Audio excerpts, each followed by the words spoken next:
Hello future IITians and NITians. तो आज अपन बात करेंगे वेक्टर अलजेब्रा के पीवाईक्यूज के बारे में, जो कि जेईई मेंस 2025 के अप्रैल सेशन में पूछे गए।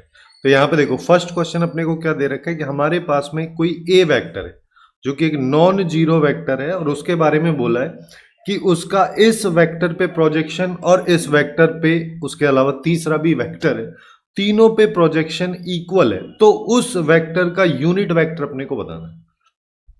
तो सबसे पहली चीज कि प्रोजेक्शन का मतलब क्या होता है कि अगर मान लो किसी भी वेक्टर पे जिस पे अपन यहाँ पे प्रोजेक्शन की बात कर रहे हैं उस वेक्टर के मैग्नीट्यूड से डिवाइड बेसिकली हम करते हैं। तो अब देखो, इसी चीज को अपन यहाँ पे अप्लाई करेंगे कि मान लेते हैं मेरे पास में जो ए वेक्टर है वो एक्स वाई जेड, इस तरीके से भी अपन वेक्टर को रिप्रेजेंट करते हैं। इससे थोड़ा सा कम टाइम लगता है आई कैप जे कैप के कैप के कंपैरिजन में। तो पहले ये वाला वेक्टर है, तो इसमें अपने पास में आ जाएगा एक्स वाई जेड का डॉट विद 2 -1 2 और डिवाइड बाई रूट ऑफ 2 का स्क्वायर प्लस -1 का स्क्वायर प्लस 2 का स्क्वायर। तो ये हो जाएगा 9 यानी कि 3। डायरेक्ट मैं यहाँ 3 लिख दे रहा हूँ। ये इक्वल आ जाएगा। अब दूसरे वाले पे आ जाओ, इसके साथ बात करोगे तो यहाँ पे आएगा एक्स वाई जेड का डॉट विद 1, 2, -2। मैग्नीट्यूड तो इसका भी सेम ही रहना है। फिर थर्ड में केवल के कैप है, तो यहाँ पे आएगा एक्स वाई जेड का डॉट विद 0, 0, 1 डिवाइड बाई 1। ये हमारे पास में आ रहा है। अब देखो, इसको सिंप्लीफाई करने के लिए अपन सीधा सीधा यहाँ पे डॉट प्रोडक्ट कर देते हैं ऊपर। तो यहाँ पे आ जाएगा 2x - y plus 2z divide by 3 equals to x plus 2y minus 2z divide by 3। यहाँ पे आ जाएगा z के इक्वल। तो यहाँ से हमारे पास में जो इक्वेशंस आएंगी उनको अपन लिख लेते हैं। फॉर एग्जांपल मेरे पास में यहाँ पे 2x minus 2y plus 2z equals to 3z आ रहा है। एक बार फर्स्ट को लास्ट वाले के साथ में इक्वेट कर दे रहा हूँ। तो यहाँ पे आ जाएगा 2x minus Y minus Z equals to 0। एक इक्वेशन मेरे पास ये आ गई। अब मैं सेकंड और थर्ड को इक्वेट कर देता हूं, तो यहां से आएगा x plus 2y minus 2z equals to 3z। तो ये हो जाएगा x plus 2y minus 5z equals to 0। ऐसे ही अब फर्स्ट और सेकंड को अगर मान लो मैं इक्वेट करूंगा तो मेरे पास देखो यहाँ पे क्या आएगा। यहाँ पे हमारे पास में आ जाएगा 3 से 3 कट जाएगा और 2x और ये x है इधर, तो x बच जाएगा लेफ्ट में, और ये 2y इधर जाएगा तो ये माइनस का 3y हो जाएगा और माइनस 4z इक्वल्स टू 0। ये मेरे पास में 3 इक्वेशंस आ रही। मैं यहाँ पे एक तरीका तो ये है कि अपन इन तीनों को सॉल्व कर लें। दूसरा तरीका अपने पास में ये है कि सिंस मेरे को ऑप्शंस दे रखे हैं 7, 9, 5, है ना। अभी हम केवल एक्स वाई जेड की वैल्यूज पे बात करें, मतलब वो वेक्टर पे बात करें, उसके यूनिट वेक्टर पे बात नहीं कर रहे। तो किसी भी एक एक को लेके देख लो, किसी एक इक्वेशन में जो सेटिस्फाई कर रहा है उसके बेसिस पे हम चल लेंगे। जैसे इसी को अगर मान लो, मैं ऐसा कर लो, इसको पकड़ लेते हैं और इसी वाली इक्वेशन को, तो यहाँ पे देखोगे तो -14 आएगा और बाकी दोनों भी माइनस में आएंगे। तो ये इक्वल टू 0 कभी हो ही नहीं पाएगा, क्योंकि कुछ वैल्यू प्लस में और कुछ वैल्यू माइनस में होगी, तभी जाके इक्वल टू 0 हो पाएगा। ऐसे ही दूसरे वाले केस में देखोगे तो ये -14 हो जाएगा, -9 हो जाएगा, +5, ये भी 0 के बराबर नहीं आ रहा है।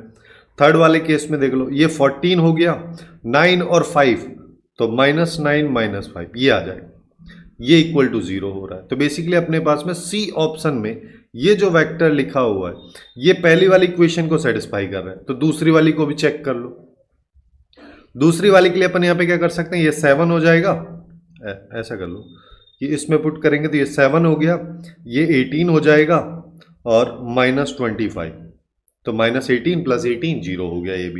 ये भी सेटिस्फाई कर रहा है। इसमें आ जाओ, ऑब्वियस सी बात है सेटिस्फाई ही करेगा कि यहाँ पे 7 आ गया, -27 आ गया और +20 आ गया, तो यहाँ पे भी सेटिस्फाई कर रहा है। तो हमारे पास में यहाँ पे x की वैल्यू 7 आ गई, y की वैल्यू 9 आ गई, z की वैल्यू मेरे पास में 5 आ गई।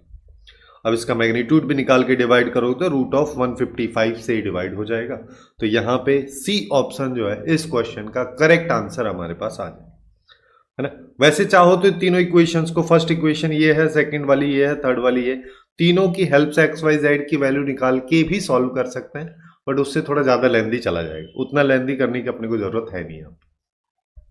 अब नेक्स्ट क्वेश्चन पे आ जाओ। नेक्स्ट क्वेश्चन की बात करते हैं, यहाँ पे क्या कह रहा है कि हमारे पास में ए एक वेक्टर दे रखा है, फिर बी एक वेक्टर है, फिर बोला सी मेरे पास में एक वेक्टर है जो कि इस कंडीशन को फॉलो करता है कि ए माइनस सी वेक्टर अगर निकालूं उसका बी वेक्टर के साथ क्रॉस करूं तो इस वेक्टर के बराबर आता है। यहाँ पे ए डॉट सी की वैल्यू भी दे रखी है, बी क्रॉस डी को इसने बी क्रॉस सी को इसने डी वेक्टर बोला है, तो ए डॉट डी मेरे से पूछ रहा है। अब देखो एक तरीका तो यहाँ पे ये वाला है जो सबसे लेंदी तरीका है कि तुम यहाँ पे पहले सी वेक्टर को एक्स वाई जेड मान लो, फिर सारी कंडीशंस को लगाते जाओ, एक्स वाई जेड की वैल्यू निकाल लो और फिर सी वेक्टर आ जाएगा, डी वेक्टर आ जाएगा, क्योंकि हमको डी ही चाहिए, सी भी चाहिए डी भी चाहिए, फिर उसके हिसाब से फिर डी आ जाएगा, क्योंकि सी आ गया तो बी क्रॉस सी कर दोगे तो ये हो जाएगा। लेकिन मैं उस प्रोसेस से नहीं कर रहा हूं, मैं इधर आता हूं कि मेरे को यहां पे दिख रहा है कि ए वेक्टर माइनस सी वेक्टर का क्रॉस विद बी वेक्टर, ये एक्चुअली में एक वेक्टर दे रखा है माइनस 18 आई कैप माइनस 3 जे कैप प्लस 12 के कैप, ये दिया हो। मैं इसको खोल देता हूं, है ना, तो इसको खोलूंगा तो ये ए क्रॉस बी माइनस सी क्रॉस बी हो जाना है, और यहां पे आएगा माइनस 18 माइनस 3 12। अब अपने को यहां पे एक चीज पता होना चाहिए कि ए क्रॉस बी की value minus B cross A के बराबर होती है, तो ये minus B cross A type से लिखा हुआ है, तो मैं चाहूं तो इसको ऐसे लिख सकता हूं कि ये ए क्रॉस बी प्लस ये लिखा है बी क्रॉस सी, और इसकी वैल्यू माइनस 18 माइनस 3 12 के इक्वल है। और हमको अभी यहां पे इसने खुद दे रखा है बी क्रॉस सी की वैल्यू डी वेक्टर के बराबर है, तो मैं ना यहां पे कर देता हूं A cross B plus D vector equals to minus 18 माइनस 3 12। अब देखो, अब क्वेश्चन में हमसे पूछ रहा है ए डॉट डी, अगर मैं इस पूरे की पूरी इक्वेशन को डी ए वेक्टर से डॉट प्रोडक्ट कर दूं, यहां पे भी ए वेक्टर के साथ डॉट प्रोडक्ट कर देते हैं, यहां पे भी कर दो, है ना। अब देखो यहां पे अगर करोगे तो अपने पास बनेगा A dot A cross B, box product के बारे में सुना होगा कि A dot B cross C, इसकी वैल्यू होती है अगर इसमें कोई भी दो वेक्टर या तो दो वेक्टर सेम आ जाए या पैरेलल आ जाए, उस सिचुएशन में इसकी वैल्यू 0 होती है। यानी कि अगर यहाँ पे ए वेक्टर ही आ जाएगा या दो बार बी वेक्टर या दो बार सी वेक्टर आ जाएगा, इसकी वैल्यू 0, तो यहाँ पे अपने पास क्या आएगा A dot A cross B, जो कि box product of A B vector बन रहा है, तो ये 0 हो जाना है। यहाँ पे आएगा ए डॉट डी, और ए वेक्टर ये अपने को दे रखा है, इसका डॉट कर दो, तो ये आएगा 2 माइनस 3 1, इसका डॉट विद माइनस 18 माइनस 3 और 12 इसके साथ, ये तो गया 0 में, तो मेरे पास आ रहा है ए डॉट डी, यहां पे क्या आ जाएगा, ये आएगा माइनस 36, फिर हमारे पास में आ जाएगा 9 और फिर आ जाएगा 12, हाँ, तो ये मेरे पास में आ गया माइनस 36 प्लस 21 बच गया माइनस 15, ये मेरे पास ए डॉट डी की वैल्यू है। बट ये ए डॉट डी खुद ही एक स्केलर वैल्यू है, तो उस पर मैग्नीट्यूड लगाने का मतलब या मॉड लगाने का मतलब यहाँ पे उसका पॉजिटिव आउटपुट अपने को लेना है, तो ए डॉट डी का मॉड हमारे पास 15 आ जाएगा, जो कि बी ऑप्शन में दे रखा है, तो ये इसके लिए करेक्ट आंसर हो जाएगा। अब नेक्स्ट क्वेश्चन पे आ जाओ। नेक्स्ट क्वेश्चन में देखो क्या बोल रहे हैं, हमको बोला है कि हमारे पास में ए एक वेक्टर है, फिर से बी वेक्टर दे रखा है, अब सी वेक्टर भी यहाँ पे दिया हुआ है जिसमें लैम्डा और म्यू दो अननोन वैल्यू, फिर कह रहा है कि डी कैप मेरे पास में एक यूनिट वेक्टर है जिसका ए के साथ क्रॉस कर लो या बी के साथ कर लो, दोनों वैल्यूज इक्वल आती हैं, और ये सी डॉट डी कैप 1 है। उसके अलावा यहाँ पे सी जो है वेक्टर ए वेक्टर के साथ परपेंडिकुलर, तो ये आउटपुट हमको बताना है। अब देखो इसके लिए हम यहाँ पे क्या कर सकते हैं कि सबसे पहली चीज तो ना ये दे रखा है ना, तो जिसका मतलब सी डॉट ए वेक्टर 0 होगा। अब एक वेक्टर ये रहा, एक वेक्टर ये रहा, तो अपने पास क्या आ जाएगा 0, है ना, फिर आ जाएगा लैम्डा, फिर आएगा म्यू, ये सब इक्वल्स टू 0, मतलब lambda equals to minus mu है मेरे पास, इतना मेरे को पता चल गया। दूसरा केस, अब ये इक्वेशन जो दे रखी है ना, हम इसको सबको लेफ्ट में ले आते हैं, तो ये क्या हो जाएगा A cross D cap minus B cross D cap equals to 0। यहां से क्या आएगा A vector minus B vector का cross with D cap equals to 0। तो अगर ऐसा है तो उसका मतलब क्या हो रहा है, दोनों vectors A minus B actually में एक सिंगल वेक्टर होगा कोई, दूसरा डी कैप है, दोनों के बीच का एंगल यहाँ पे थीटा 0 है, यानी कि कोप्लेनर वेक्टर है। जब ऐसा होता है तो हम या तो इस वेक्टर को इसके टर्म में लिख दो या डी कैप को इसके टर्म में लिख दो। सिंस मेरे को डी कैप अननोन है तो मैं यहां पे लिख सकता हूं डी कैप एक्चुअली में लैम्बडा टाइम्स हमारे पास में हो जाएगा A vector minus B vector. इस तरीके से हम इसको अप्लाई कर सकते हैं यहां पे, ठीक है, क्योंकि दोनों वेक्टर्स अगर यहां पे पैरेलल रहेंगे, अच्छा ये वाला भी लगा सकते हैं, कोप्लेनरिटी के अलावा ये वाला भी बोल सकते हैं कि ये दोनों वेक्टर्स पैरेलल रहेंगे तभी जाके इन दोनों के बीच का एंगल 0 रहेगा और तभी जाके क्रॉस प्रोडक्ट की वैल्यू 0 के बराबर है। अब मेरे पास में डी वेक्टर की वैल्यू आ गई। डी वेक्टर को निकालने के लिए अपन डी कैप बोल दे रहा हूं अभी इसको, क्योंकि यहां पे हम केवल यूनिट वेक्टर की बात कर रहे हैं। तो लैम्डा टाइम्स, अब A vector B minus B vector कर दो तो 1 माइनस 3 तो माइनस 2, 1 माइनस 2 तो माइनस 1, 1 माइनस 1 तो ये हो जाएगा 2। तो मेरे पास डी कैप आ गया -2 लैम्डा माइनस लैम्डा और 2 लैम्डा, ये अपने पास में डी कैप आया हो, ठीक है। अब क्या कह रहे हैं, अब हमारे पास में यहां पे ये वाली इंफॉर्मेशन है, ठीक है, ये लैम्डा और म्यू दोनों अपने पास में है ही। अच्छा यहां पे ये वाला लगा दो ना कि डी कैप जो है हमने जो निकाला है ये एक्चुअली में एक यूनिट वेक्टर, अगर ये यूनिट वेक्टर इसका मैग्नीट्यूड 1 हो जाएगा तो हमारे पास में ये कितना आएगा -2 लैम्डा का square plus lambda square plus 2 lambda का स्क्वायर, ये 1 के बराबर है। इस पे रूट कर दो, चलो तो ये अपने पास में आ जाएगा 9 लैम्डा स्क्वायर, जिसका ये हटाओगे तो ये आ जाएगा लैम्डा की वैल्यू 1/3 आ जाएगी, जिससे सीधा मेरे पास में डी कैप आ गया जो कि आ जाएगा -2/3 -1/3 और +2/3। ये हमारे पास में डी आ चुका है। अब अच्छा यहां पे ना एक चीज थोड़ा सा कंफ्यूजिंग हो सकता है कि यहां पे भी लैम्डा है, यहां पे ऑलरेडी लैम्डा है, तो मैं इसको अल्फा ले लेता हूं। जब मैंने ये अल्फा लिया तो ये अल्फा आया यहाँ पे भी हर जगह ये अल्फा ही आ रहा है ना, जिससे कि कोई कंफ्यूजन ना हो, क्योंकि वो लैम्डा और इस लैम्डा की वैल्यू अलग अलग, ये अल्फा, ठीक है। अब हमारे पास में यहां पे आ चुका है सीधा सीधा।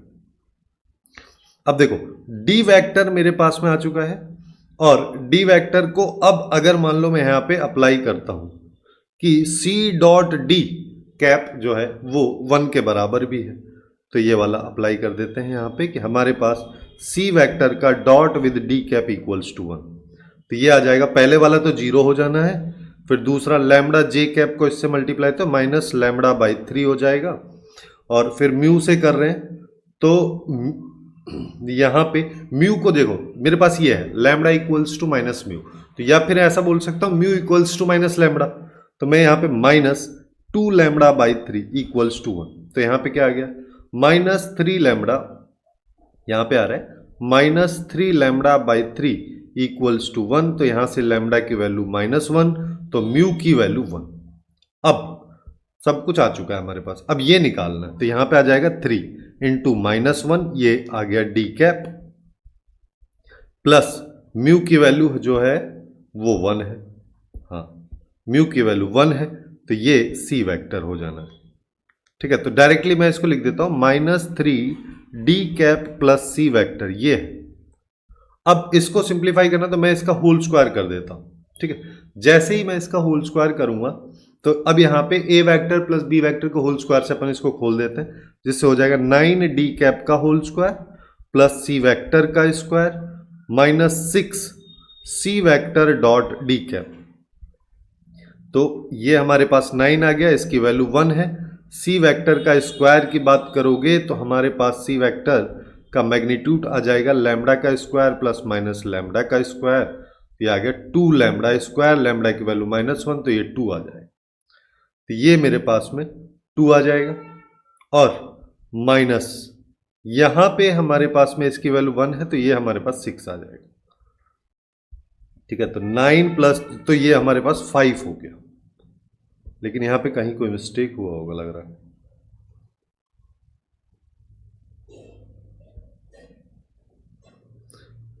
अच्छा हाँ सही, यहां पे 5 ही आएगा, एक्चुअली में ये ऑप्शंस इसके नहीं है, ठीक है, क्योंकि यहाँ पे डैश लगा है, ये न्यूमेरिकल इंटीजर टाइप वाले क्वेश्चन में पूछा गया था।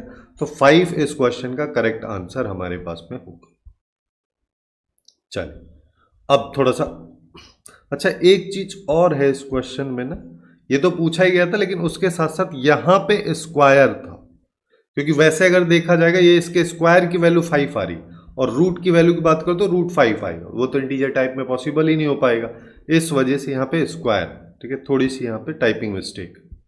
अब आगे चलते हैं, नेक्स्ट क्वेश्चन की बात करते हैं। नेक्स्ट क्वेश्चन में अपने को क्या कह रहा है कि हमारे पास में यहाँ पे a एक वेक्टर दे रखा है, उसके बाद b एक वेक्टर दिया है, फिर c दे रखा है, फिर बोला है d एक वेक्टर है जो कि इस कंडीशन को फॉलो कर रहा है और ये। ठीक है, अब जब ऐसा केस है तो इसमें हम यहाँ पे क्या करेंगे ना,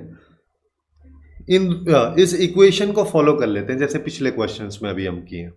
तो मैं यहाँ पे b cross d equals to c cross d है, तो इसको एक साइड ले आता हूं, तो ये हो जाएगा b cross d minus c cross d equals to 0, यानी कि b minus c cross d vector equals to 0, जिसका मतलब b माइनस c वेक्टर और d vector both are parallel vectors. तो एक वेक्टर को दूसरे के टर्म में, यहाँ पे लैम्डा वगैरह कहीं नहीं है ना, तो b माइनस c वेक्टर के टर्म में लिख सकते हैं।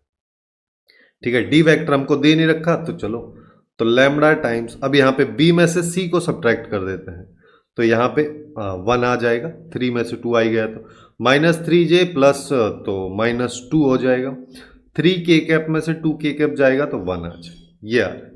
ये मेरे पास d वेक्टर है, मतलब कि d वेक्टर आ रहा है लैम्डा माइनस 2 लैम्डा और लैम्डा।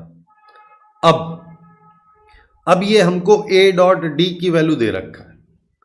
ठीक है, a डॉट d की वैल्यू अगर इसने मेरे को दी हुई है तो मैं यहीं पे यही अप्लाई कर देता हूं कि a वेक्टर का dot with d vector equals to 4, तो इसको अप्लाई कर दो यहाँ पे। तो इसके साथ यानी कि 1 2 1 का डॉट लैम्डा माइनस 2 लैम्डा और लैम्डा, ये इक्वल्स टू 4 है, तो मेरे पास क्या आ जाएगा, lambda minus 4 lambda plus lambda equals to 4 आ जाएगा, जो कि अपने को minus 2 lambda equals to 4, lambda की वैल्यू माइनस 2, तो मेरे पास d वेक्टर आ गया यहाँ पे माइनस 2 प्लस 4 माइनस 2। अब ये पूछ रहा है ना, अगर ये पूछ रहा है ना तो मैं इसको काफी सिंपल तरीके से निकाल सकता हूं। अपने को ये पता होना चाहिए a क्रॉस b का होल स्क्वायर एक्चुअली में a square b square minus a dot b के स्क्वायर के बराबर होता है, क्योंकि सिंस ये दे रखा है मेरे को तो ज़्यादा कैलकुलेशन मेरे को करनी नहीं पड़ेगी। तो ये हमारे पास में आ जाएगा a वेक्टर के मैग्नीट्यूड का स्क्वायर 4 5 6 है ना, और b दूसरा वाला वेक्टर यानी कि d, इसके मैग्नीट्यूड का स्क्वायर करोगे 16 4 20 और 24 ही आ जाएगा, ये 24 आ गया, माइनस a डॉट b 4 है तो ये 16 हो गया, बस यहां पे इसको कर लो, तो ये हमारे पास में आ जाएगा 24 इंटू 3 करते हैं तो मेरे पास 72 आता है, 72 का डबल कर दो, ये आ गया है ना, तो ये बच गया 128, हाँ 128 बच जाएगा, ये इस क्वेश्चन का करेक्ट आंसर हो जाएगा। काफ़ी फटाफट से हो गया, इतना कॉम्प्लिकेशन इसमें था भी। ठीक है, अब नेक्स्ट क्वेश्चन पे आते हैं जो देखने में थोड़ा सा टफ लग रहा है लेकिन ये उतना टफ है भी नहीं। यहाँ पे क्या कह रहा है कि हमारे पास में दो वेक्टर्स, एक u वेक्टर दिया हुआ है, एक v वेक्टर दिया हुआ है, जिसमें लैम्डा का यूज कर रखा है, उसके बारे में बोला है लैम्डा एक्चुअली में एक पॉजिटिव वैल्यू है। फिर कह रहा है कि इन दोनों वेक्टर्स के बीच का जो एंगल है वो इतना है, और फिर यहाँ पे आगे आता है कि अब v वेक्टर को अगर मैं दो vector v1 plus v2 vector के सम के रूप में लिख दूं, जहां पे v1 वेक्टर एक्चुअली में u वेक्टर के पैरेलल है और v2 वेक्टर u वेक्टर के परपेंडिकुलर है, तो मेरे को ये बताना, जिसके लिए हम यहाँ पे क्या कर सकते हैं कि सिंस हमको क्या दे रखा है इसने cos थीटा की वैल्यू, तो a dot b equals to A B cos theta होता है, तो यहाँ पे cos थीटा इक्वल्स टू क्या है √5/2√7, और u और v वेक्टर के बीच की बात हो रही है, सबसे पहले दोनों का डॉट कर दो, डॉट करोगे तो 3 × 2 ये तो हो गया 6, j के साथ में बात करोगे तो ये आ जाएगा -5। ठीक है, हाँ -5 आ जाएगा, अगले वाला 0 हो जाना है।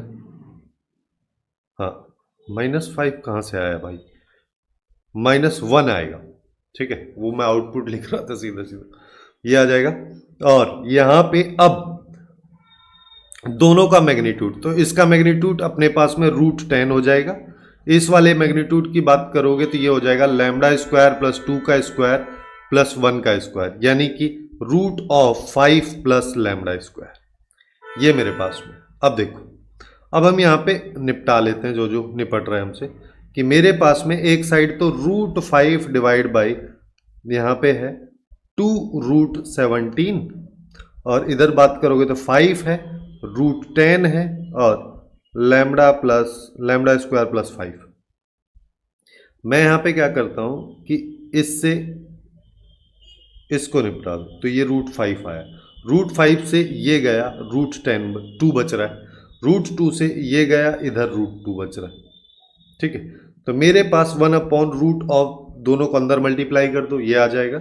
इधर की बात करोगे तो ये λ² प्लस 5 पे रूट आ जाएगा, दोनों साइड के स्क्वायर करके क्रॉस मल्टीप्लाई कर देते हैं, रूट हट जाएंगे, तो एक साइड आएगा λ² प्लस 5, एक साइड आएगा 34।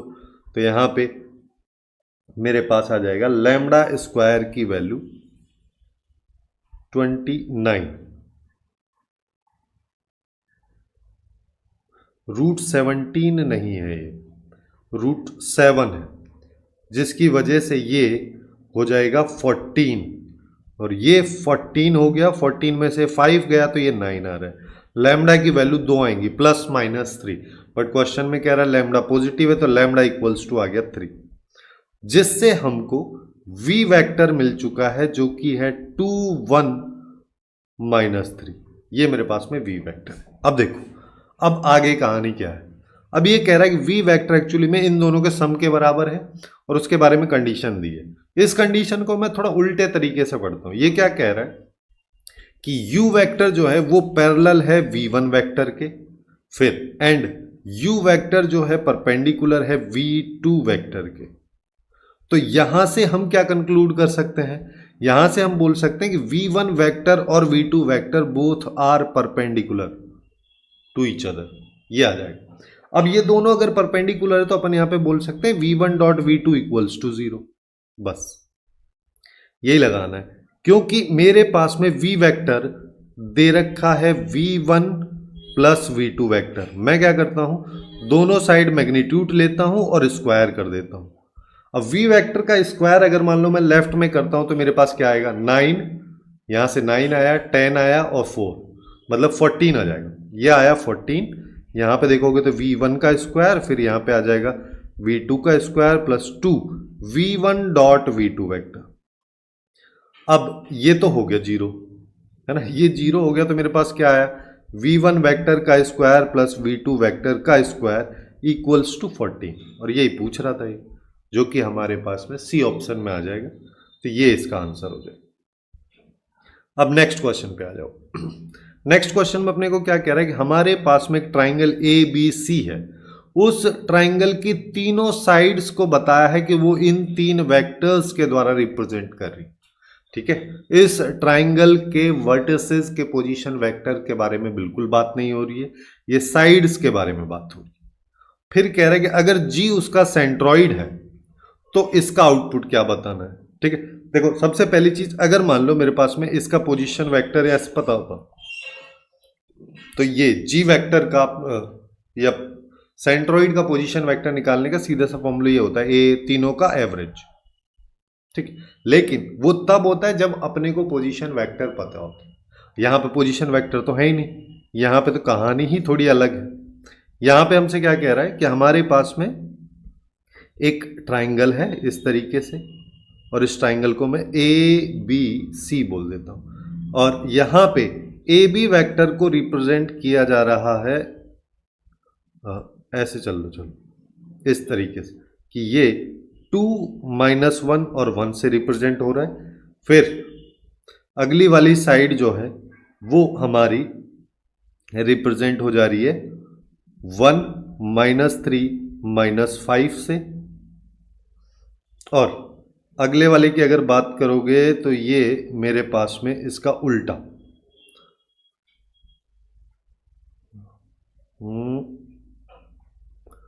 यू, यू तो आएगा नहीं, ये आएगा यू, है ना, जो कि 3 - 4 और 4। ऐसा क्यों आ रहा है, इसकी डायरेक्शन को समझ लो कि इस पोजीशन लाइन वाले वेक्टर को और इस वेक्टर को अगर मैं ऐड करूं तो ये इसके बराबर आ रहा है। जैसे लूप लो अगर हम लगाते हैं यहाँ पे तो ये वेक्टर प्लस ये वेक्टर, अब इसकी डायरेक्शन अपोजिट और माइनस ये वेक्टर, सब कुछ इक्वल टू 0 अब हो पा रहा है। लेकिन अगर इसकी डायरेक्शन थोड़ी सी बदल दी जाए तो ट्वाइस टाइम हो जाता। इसी वजह से इनकी डायरेक्शंस को मैं ऐसे लिया हूं। वैसे खास थोड़ा सा फर्क पड़ेगा इससे, है ना। क्या होगा कि अब मेरे को सबसे पहले पोजीशन वेक्टर निकालना है। तो पोजीशन वेक्टर निकालने के लिए ना सबसे आसान तरीका है कि मैं किसी एक को ओरिजिन कंसीडर कर लेता हूं। फॉर एग्जाम्पल ए पॉइंट या ए वर्टेक्स जो है उसको मैं ओरिजिन मान लेता हूं। तो अब देखो, अब इसकी डायरेक्शन अगर ये है तो अपने को ए बी वैक्टर इसने दे रखा है। ए बी वैक्टर की बात करोगे तो वो एक्चुअली में position vector of B minus position vector of A के बराबर आएगा। और वो ए बी वैक्टर अपने पास में 2, -1, ये है, तो यही अपना पोजीशन वेक्टर ऑफ बी हो जाएगा।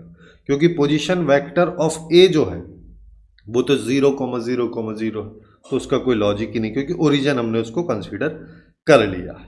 अब ऐसे ही सी वाला निकाल लेते हैं। सी वाले के लिए अगर मैं बात करूं तो अपने पास में क्या है, यहाँ पे किसी से भी निकाल सकते हो कि मैं ए सी से, इसी से निकाल लेता हूँ, ए से, इसी के रेस्पेक्ट में सबके बारे में बात कर लेते हैं। तो अपने पास में ए सी वैक्टर क्या है, एक्चुअली में ए बी वैक्टर की बात करोगे तो ये नहीं है, ये बी ए वैक्टर है, ठीक है। तो ए बी वैक्टर इसका नेगेटिव हो जाएगा, -2, 1 और -1। ऐसे ही ए सी वैक्टर की बात करोगे तो ये आएगा position vector of C minus position vector of A. A C vector की जैसे ये इनिशियल होता है, ए टर्मिनल साइड होती है, लेकिन जब यहां पे हम देख रहे हैं तो यहां से तो स्टार्ट हो रहा है, खत्म तो यहां पे हो रहा है, तो ये तो बी ए वैक्टर हो गया। अब ए बी वैक्टर चाहिए तो इसी को माइनस से मल्टीप्लाई कर दो तो अपने पास में आ जाएगा। तो ए सी वैक्टर की बात करें तो वही चीज इसने दे भी रखी है इसी डायरेक्शन में। तो मेरे पास में ए सी वैक्टर विच इज 1, -3, -5, अब यही हो जाएगा पोजीशन वेक्टर ऑफ सी।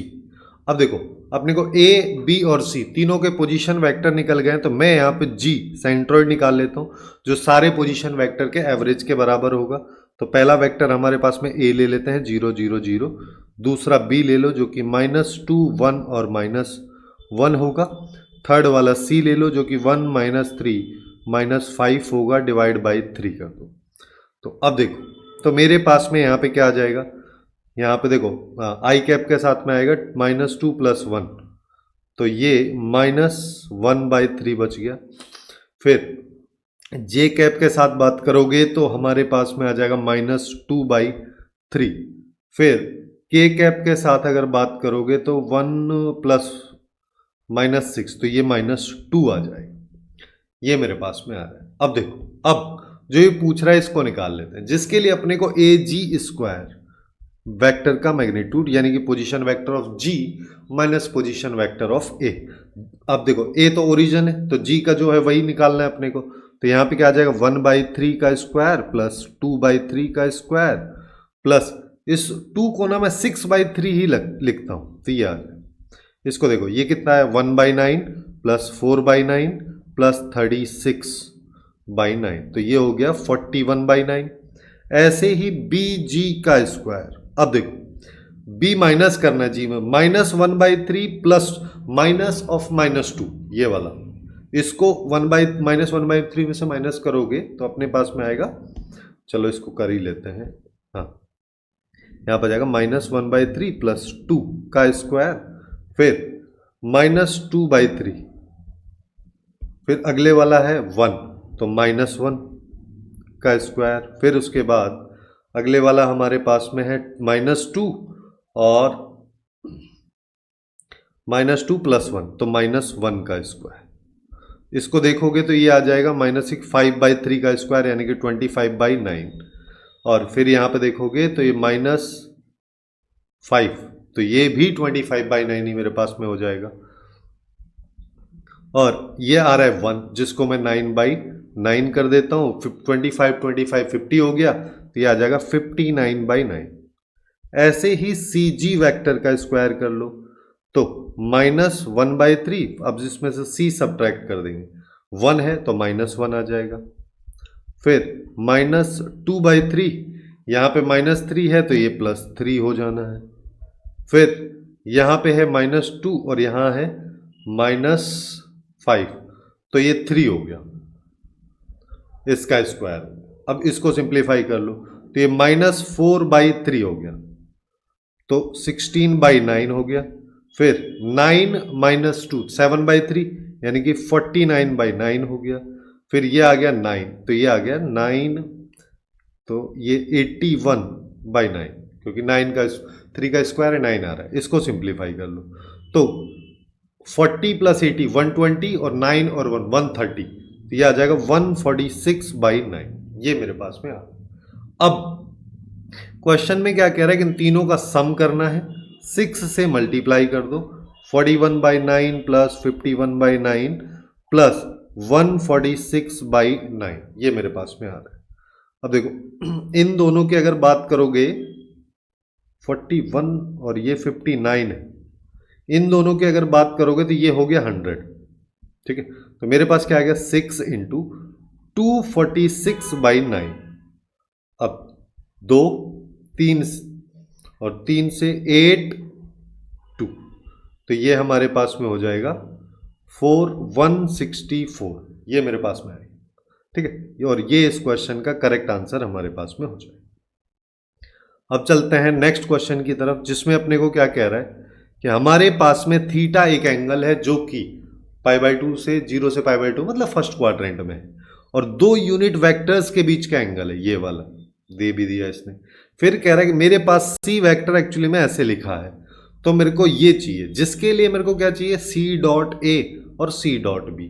तो हम यहाँ पे इस इक्वेशन का यूज कैसे कर सकते हैं, ए वेक्टर के साथ एक बार पूरी का डॉट कर दो, दूसरा डॉट कर दो बी वेक्टर के साथ। यहाँ पे सिंस यूनिट वेक्टर है और यहाँ पे भी यूनिट वेक्टर है, तो ए कैप और बी कैप के साथ 2 बार डॉट प्रोडक्ट करना है। लेकिन जब करोगे तो एक बार ए डॉट बी यहाँ पे बनेगा, एक बार यहाँ पे बनेगा, तो मेरे को ए डॉट बी की वैल्यू फाइंड आउट करनी पड़ेगी, जिसके लिए इसने ये दे रखा है। ये क्या दिया हुआ है, हमसे कह रहा है कि ए कैप डॉट बी कैप की अगर बात करोगे तो ए कैप बी कैप, और यहाँ पे आ जाएगा साइन आएगा कॉस थीटा, है ना, ये दोनों 1 है तो यहाँ पे कॉस थीटा आएगा। लेकिन अब यहाँ पे देखो इसने खुद दिया है कि साइन थीटा की वैल्यू √65/9 के बराबर, तो कॉस थीटा क्या आ जाएगा, कॉस थीटा आ जाएगा यहाँ पे ये 81, 9 का स्क्वायर -65, ये आ गया /2, ये 9 आ गया। तो यहाँ पे अगर मान लो अभी मैं इसको देखूंगा तो मेरे पास में कितना आ जाएगा, 16/9, और इस पे रूट, तो ये आ गया 4/9 कॉस थीटा की वैल्यू। यानी कि ये जो है A dot B, A cap dot B cap, ये मेरे पास में 4/9 आ रहा है। अब मैं इसका यूज करता हूं। सबसे पहले मैं ए वेक्टर के साथ या ए कैप के साथ डॉट इसका कर लेता हूं, ए cap dot C vector. A cap का ए कैप के साथ करेंगे तो 3 × ए कैप का स्क्वायर हो जाएगा, 6 × A cap dot B cap हो जाएगा, plus 9 × A cap dot A cap cross B. ये बन गया बॉक्स प्रोडक्ट, जिसमें 2 वेक्टर सेम होते हैं तो 0 होता है, तो ये तो हो गया 0, है ना। तो यहाँ पे ये क्या आ रहा है, ये 3, ये तो यूनिट वेक्टर है तो 1 आ जाएगा, ये 6 आएगा, ये 4/9 आ जाएगा, ये मेरे पास में आ रहा है। जिसको अगर मैं देखूंगा तो ये 3 आ जाएगा, 2 आएगा, 3 + 8/3 17/3 मेरे पास में आ रहा है। अब हाँ ये आ जाएगा। अब बी डॉट सी भी निकाल लो, B cap dot C vector अगर करोगे तो यहाँ पे क्या होगा 3, और यहाँ पे आएगा ए कैप डॉट बी कैप यानी कि 4/9, फिर 6, और अगले वाले तो सब 0, तो ये इससे गया, तो ये आ गया 22/3, ये मेरे पास में दोनों वैल्यूज आ चुकी हैं। अब जो ये पूछ रहा है वो निकाल लेते हैं। 9 × C.A, ये वाला, ए डॉट सी करो, सी डॉट ए, यही आएगा। तो ये आ जाएगा 17/3 माइनस अब 3 इंटू 22/3, इससे तो ये गया, इससे गया 3, 51 माइनस ये, तो ये हमारे पास में 29 आ जाएगा। हाँ 29 आ जाएगा, जो कि इस क्वेश्चन का करेक्ट आंसर होगा, जो कि अपने को दे भी रखा है सी ऑप्शन में, ये हो गया। अब बात करते हैं नेक्स्ट क्वेश्चन की, जिसमें अपने को क्या कह रहा है कि हमारे पास में ए और बी दो वेक्टर है जिनका मैग्नीट्यूड सेम है, जिसका मतलब A vector equals to B vector, है ना। और फिर ये कंडीशन अपने को दे रखी है, उसके साथ साथ ये आउटपुट पूछा। अब इस आउटपुट को पहले मैं थोड़ा सा देख लेता हूं। जैसे ऊपर वाले को अगर मान लो मैं खोलूंगा तो ये आ जाएगा A square plus B square plus 2a dot B divide by A vector के मैग्नीट्यूड का। इसको ना हम सेपरेट कर देते हैं, तो ए वेक्टर के मैग्नीट्यूड के स्क्वायर से ए वेक्टर का मैग्नीट्यूड गया तो 1 आया। फिर B square by A square आएगा, लेकिन बी और बी ए दोनों बराबर हैं तो यहाँ पे फिर से 1 आ जाएगा, और यहाँ पे आएगा 2 times A dot B divide by A vector के मैग्नीट्यूड का। अब अगर मान लो मेरे को ये वैल्यू पता चल जाए तो अपनी कहानी खत्म हो जानी। तो इसके लिए हम यहाँ पे क्या कर सकते हैं कि हमको ये जो कंडीशन दे रखी है इसी का यूज कर लो। इसमें कंपोनेंडो एंड डिविडेंडो रूल लगा देता हूं, जिससे क्या होगा कि मेरे पास 2 टाइम्स ए वेक्टर प्लस बी वेक्टर आ जाएगा, नीचे भी 2 टाइम्स ए वेक्टर माइनस बी वेक्टर का मैग्नीट्यूड आ जाएगा। ऊपर की बात करोगे तो एक बार 2 यहां पे आ जाएगा और एक बार माइनस करोगे तो ये मेरे पास। अब देखो, अगर हमारे पास में ये आ रहा है, इससे ये चला गया, और इसमें से अगर मैं √2 ऊपर से कॉमन ले लूं तो ये 1 प्लस √2 बचेगा और √2 नीचे। यहां पे हम ए वेक्टर प्लस बी वेक्टर के मैग्नीट्यूड को √2 प्लस 1 और ए वेक्टर माइनस बी वेक्टर के मैग्नीट्यूड से मल्टीप्लाई कर सकते हैं। मैं क्या कर देता हूं, दोनों साइड कर देता हूं स्क्वायर, ठीक है। अब जैसे ही हम यहां पे स्क्वायर कर रहे हैं, हमको यहां पे क्लियरली दिख रहा है कि अब यहां पे लेफ्ट में मेरे पास में आ जाएगा a का स्क्वायर प्लस b का square plus 2a dot B. Right side में बात करोगे तो पहले ये वाला खुलेगा, इसका स्क्वायर करोगे तो √2 का स्क्वायर करोगे 2 आ जाएगा, 1 का 1 हो जाएगा और ये आ जाएगा 2√2। फिर उसके बाद बाकी सारी चीजें लगभग सेम होगी, बस यहां पे माइनस आएगा। अब हम क्या करते हैं, a डॉट बी वाली वैल्यूज को लेफ्ट में ले आते हैं और बाकी ए वेक्टर और बी वेक्टर के मैग्नीट्यूड के स्क्वायर वाली वैल्यूज को राइट साइड ले जाते हैं। उससे क्या होगा कि मेरे को सिंस यहाँ पे रेशियो वाली आउटपुट चाहिए, तो एक साइड ए डॉट बी हो जाए, एक साइड ए स्क्वायर बी स्क्वायर हो जाए, क्योंकि हमको पता है ए स्क्वायर बी स्क्वायर का मैग्नीट्यूड सेम। तो यहां पे मेरे पास में ए डॉट बी की अगर बात करोगे उसके साथ 2 मल्टीप्लाई में है, या फिर ऐसे कर लो 2a डॉट बी की, तो यहां पे बचा 1, वहां से आएगा सब कुछ प्लस में, जो कि 3 प्लस 2√2 है। ये वैल्यू 3 प्लस 2√2 है, यहां से आ रही क्योंकि ये उसके साथ भी मल्टीप्लाई है। और इधर चलोगे तो a स्क्वायर के साथ मल्टीप्लाई में होगा, 3 प्लस √2 तो है ही, इसमें से एक सब्ट्रैक्ट करना है, तो ये आ जाएगा 2 प्लस 2√2। और b वेक्टर के साथ भी यही है, मतलब एक बार चाहोगे तो ऐसे लिख दोगे कि 2 प्लस 2√2 हो जाएगा, लेकिन मेरे को पता है कि ए और बी वेक्टर दोनों का मैग्नीट्यूड बराबर, तो होल स्क्वायर भी बराबर रहेगा, तो इसको 2 से मल्टीप्लाई कर देता हूं, ठीक है। उससे क्या होगा, इस 2 से 2 को निपटा देंगे हम। अब हमको जो चाहिए यानी कि A dot B divide by A vector के मैग्नीट्यूड का स्क्वायर, ये किसके बराबर आएगा, 2 प्लस 2√2 डिवाइड बाई 4 प्लस 2√2 आ जाएगा। जिसको अगर मान लो मैं यहां पे देखूं तो मेरे पास में यहां पे क्या आ जाएगा, हाँ ये मेरे पास में आ रहा है, तो 2√2 प्लस 1, ऐसा कर लो ज्यादा सही रहेगा कि मैं ना 2 प्लस 2√2 है, इसको सिंप्लीफाई करना है डिनोमिनेटर की हेल्प से, बहुत आसान हो जाएगा। कि नीचे से अगर मान लो मैंने √2 कॉमन लिया तो मेरे पास पहले तो बचेगा 2√2 और फिर बचेगा 2, जिससे क्या होगा, इससे ये खत्म हो गया, ये वैल्यू आ गई 1/√2 के बराबर। अब जो हमसे ये पूछ रहा था इस पे आ जाता है, ये क्या पूछ रहा है, 1 प्लस 1 करोगे 2 आ गया, 2 इंटू 1/√2, ये मेरे पास आएगा। इससे इसको कैंसिल कर दो, बच गया √2, तो यहां पे आएगा 2 प्लस √2। जो कि ए ऑप्शन में दे रखा है, तो ये हमारे लिए यहां पे करेक्ट आंसर हो जाएगा। अब नेक्स्ट एंड लास्ट क्वेश्चन के बारे में बात करते हैं सेगमेंट का, जिसमें हमको क्या दे रखा है कि हमारे पास ए वेक्टर है, बी वेक्टर है, फिर सी कैप एक यूनिट वेक्टर है जो कि उसी प्लेन में है जिस प्लेन में ए वेक्टर है और बी वेक्टर है। फिर यहां पे बोला है कि ये जो सी कैप है ये एक्चुअली में परपेंडिकुलर भी है ए वेक्टर के साथ। तो जब भी तीन वेक्टर्स अपने पास में एक प्लेन में होते हैं तो किसी भी एक वेक्टर के टर्म में, यानी कि सी कैप में लिख सकता हूं A vector minus lambda time B vector. चाहो तो इसको lambda A vector minus mu B vector भी लिख सकते हो, चाहो तो इसको lambda A vector minus B vector भी लिख सकते हो। ठीक है, यहां पे उससे कोई फर्क नहीं पड़ता है, लैम्डा और म्यू की वैल्यू ऑटोमेटिकली अपने आप एडजस्ट वैसे हो जाएंगी।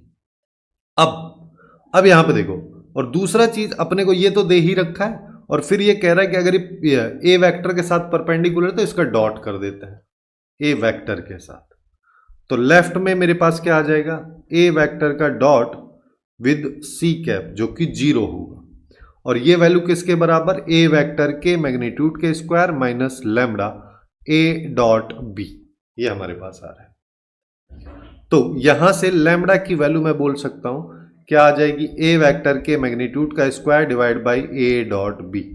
तो ए वेक्टर के मैग्नीट्यूड का स्क्वायर 4 5 6 हो गया, ए और बी का डॉट करोगे तो 1 का 2 से तो 2 आया, फिर 2 का 1 से तो भी 2 आया, 1 का -1 से तो ये आ गया। तो ये आ जाएगा हमारे पास में 6/3 विच इज इक्वल्स टू 2, जिसका मतलब मेरे पास अभी सी कैप क्या आ जाएगा, सी कैप आ जाएगा हमारे पास में A vector minus 2 times B vector, है ना।